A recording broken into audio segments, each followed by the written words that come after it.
Welcome back as we continue reading through the book of Daniel, which is addressed to God's people who are battling with powerlessness. They're exiles, they're living as the minority. Their faith in God is deeply challenged. Their hope for the future seems to have just been taken away from them. But they're discovering that the living God, their God, still rules and reigns over all creation, over all nations, despite their circumstances in Babylon. First section of the book of Daniel comes to us in this narrative form, and as we immerse ourselves in the narrative, in its drama and its twists and its turns, that's when the author's message comes into sharpest relief. So diving into Daniel chapter 2 today, we notice at the beginning in verse 1 that we're in the year 604 BC, in the second year of Nebuchadnezzar's reign. He's about 30 years old. He's ruling the world's most powerful empire. Assyria had fallen to Babylon about 8 years ago, and his victories over the Egyptians at Carchemish and Hamath have secured control of Syria and the upper Euphrates. Earlier in the same year, the rulers of Damascus, Sidon and Tyre, the cities along the Mediterranean coast, they had all submitted to his rule and sent him tribute. So things weren't just going well for Nebuchadnezzar, they were going exceedingly well for the new king of Babylon. But inwardly, Nebuchadnezzar is troubled. He can't sleep. Why? Because he has dreams, strange dreams. And of course, dreams were a big deal for an ancient king like Nebuchadnezzar because they could only mean one thing. The gods had something very important to say to him. Nebuchadnezzar saw himself as a son of the gods with a divine right to rule, and so it was no surprise that the secrets of heaven should be opened up to him. But Nebuchadnezzar's in turmoil because he has no idea what his visions mean. But being a good Babylonian king, Nebuchadnezzar has a plan for just this situation. He has invested in a whole team of consultant dream interpreters.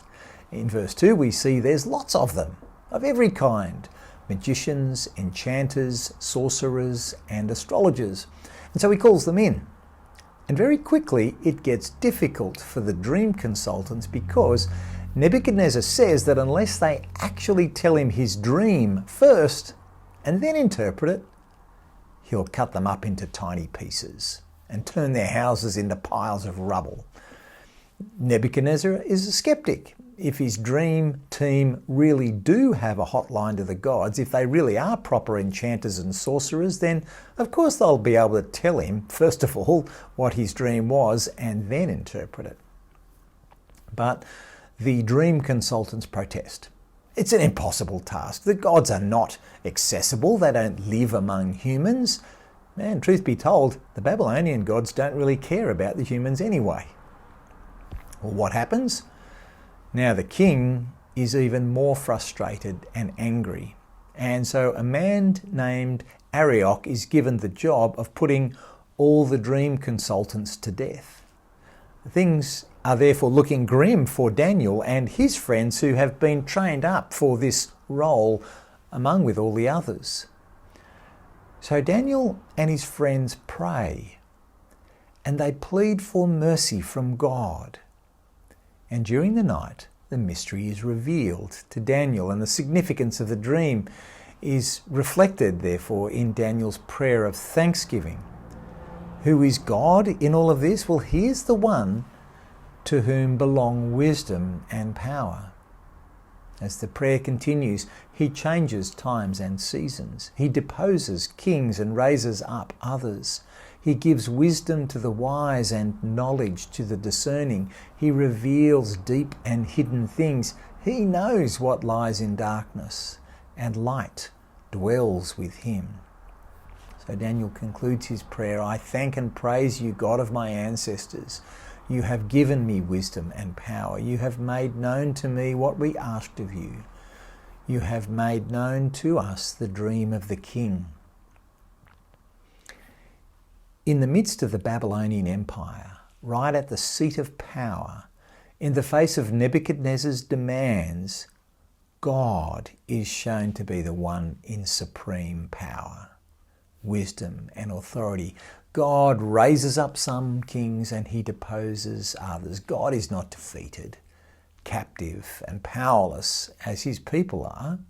He rules all nations. He has all wisdom and power. And so very soon Daniel is standing before the great Nebuchadnezzar. In verse 26, with bated breath, the king asks his consultant dream interpreter, "Are you able to tell me what I saw in my dream and interpret it?" Daniel basically says, "No, it's an impossible task." But, he continues in verse 28, there is a God in heaven who reveals mysteries. He has shown King Nebuchadnezzar what will happen in the days to come. Your dream and the visions that passed through your mind as you were lying in bed are these. Very important, I think, here at the beginning of this dream interpretation, verse 28. The king has asked the impossible, and yet God, Daniel's God, does reveal mysteries. He can and he does because he is the living God who knows all things and is fully engaged in the human world, unlike any of the deities in the Babylonian pantheon.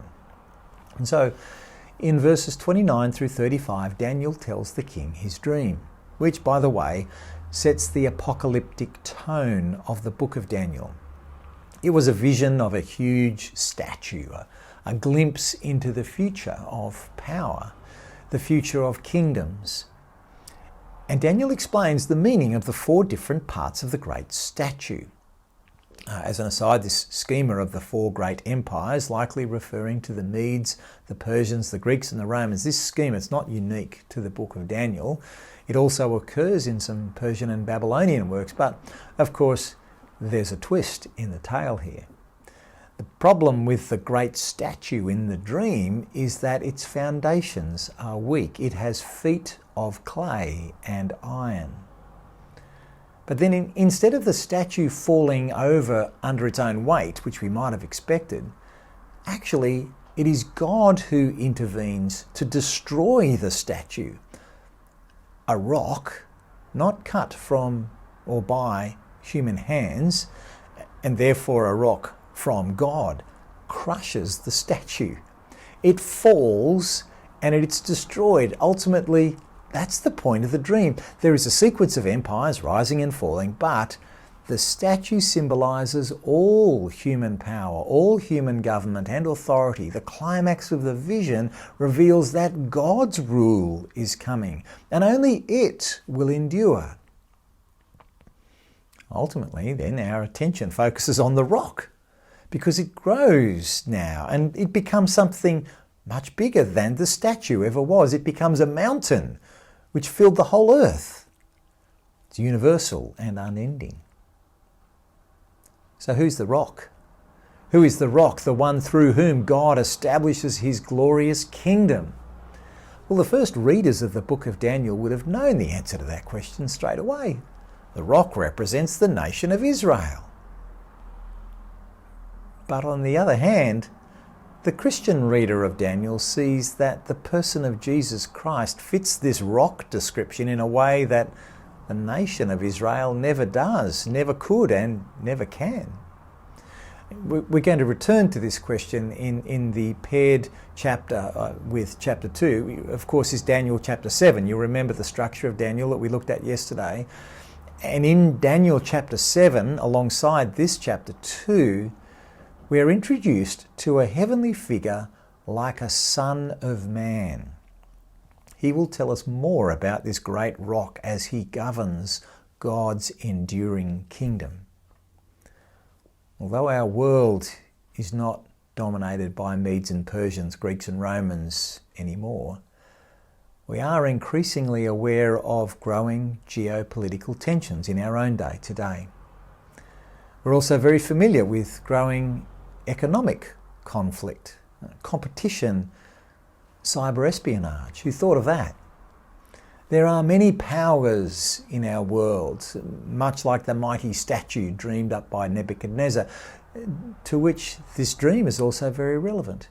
How does the rule of God, pictured by the statue-smashing rock, address the powers of our world? It does sound like a very violent arrival for this new kingdom of God, and perhaps it will be, and yet we see in the life and ministry of Jesus a very different kind of power at work. It's more like the power of an incoming tide, apparently gentle but unstoppable. His kingdom is characterized by love and mercy, and yet it has and continues to turn the world upside down. His coronation came at a cross. He won people to his side by grace, and he rules now with justice and for our good. And so knowing that this is the kingdom that's coming, this radically changes our present.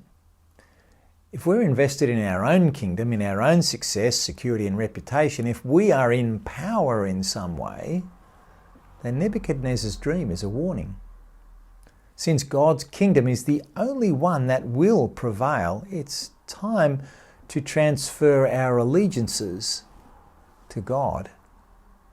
The knowledge that God's kingdom, his ways and purposes, they will endure forever while the others crumble and fall. That also brings great comfort to those who are struggling, to those who know themselves to be in the minority, those who have entrusted themselves to God's care. For your prayers today, will you pray that God's kingdom will come and that his will be done on earth as it is in heaven?